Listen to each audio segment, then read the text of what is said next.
नमस्कार दोस्तों, मेरा नाम है नीतीश और आज की वीडियो में हम बात करने जा रहे हैं एक ऐसे टॉपिक के बारे में जो ग्लोबल ट्रेड वॉर को हिला रही है। इंडिया के कॉमर्स मिनिस्टर पीयूष गोयल साहब ने यूएस द्वारा चाइना पर लगाए गए 145% टैरिफ को लेकर कहा है कि ये इंडिया के लिए लाइफ टाइम अपॉर्चुनिटी है। लेकिन ये बात चाइना को बिल्कुल पसंद नहीं आई और उसने इंडिया के सामने अपनी नाराजगी जताई है। तो दोस्तों, बात शुरू होती है जब यूएस ने चाइना की गुड्स पर 145% का भारी टैरिफ लगा दिया। ये टैरिफ इतना बड़ा है कि चाइनीज प्रोडक्ट अब यूएसए में बेचना ऑलमोस्ट मुश्किल हो जाएगा। और इस सिचुएशन में हमारे कॉमर्स मिनिस्टर पीयूष गोयल साहब ने कहा कि ये इंडिया के लिए एक गोल्डन चांस है। उनका कहना है कि चाइना का जो मार्केट शेयर है उसका एक बड़ा हिस्सा इंडिया ले सकता है। टेक्सटाइल, इलेक्ट्रॉनिक्स, फार्मा, इन सब में इंडिया अब ग्लोबल लीडर बन सकता है। गोयल साहब बोल रहे हैं कि इंडिया अपनी मैन्युफैक्चरिंग को बूस्ट करेगा और दुनिया के सप्लाई चेन्स में अपनी जगह मजबूत करेगा। लेकिन ये बात चाइना को कैसी लगी, आइए देखते हैं। चाइना ने इस टैरिफ का जवाब दिया है अपने स्टाइल में।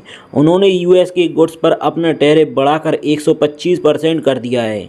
चाइनीज गवर्नमेंट ने यूएस के इस मूव को इकोनॉमिक बुलिंग और जोक कहा है। उनका कहना है कि टैरिफ वॉर में कोई जीतेगा नहीं और अगर यूएस ऐसे ही चलता रहा तो चाइना भी पीछे नहीं हटेगा। लेकिन इंटरेस्टिंग बात यह है कि चाइना ने डायरेक्टली गोयल साहब के स्टेटमेंट पर कुछ नहीं कहा, शायद क्योंकि चाइना जानता है कि इंडिया अब एक बड़ा प्लेयर बन रहा है ग्लोबल ट्रेड में और इंडिया का ये एग्रेसिव स्टांस उनके लिए एक वार्निंग है। अब बात करते हैं चाइना के असली नुकसान के बारे में।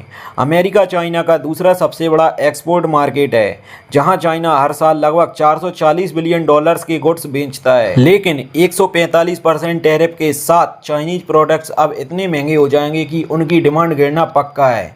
एक्सपर्ट्स का कहना है कि चाइना के यूएस एक्सपोर्ट्स में 70 से 80% तक की कमी आ सकती है। ये मतलब है कि लगभग 300 बिलियन डॉलर्स का डायरेक्ट चाइना को लॉस हो जाएगा। चाइना के 2 करोड़ वर्कर्स जो यूएस के लिए गुड्स बनाते हैं, उनकी जॉब्स खतरे में आ सकती है। फैक्ट्रीज बंद हो सकती हैं, सप्लाई चेन गड़बड़ हो सकती है और सबसे बड़ा नुकसान ये है कि चाइना का ग्लोबल मार्केट शेयर अब इंडिया, वियतनाम और मैक्सिको जैसी कंट्रीज के हाथ में जा सकता है। आज के लिए इतना ही, मिलते हैं नेक्स्ट वीडियो में। यदि आपको हमारी मेहनत पसंद आ रही है तो वीडियो को लाइक करें, चैनल को सब्सक्राइब करें। जय हिंद।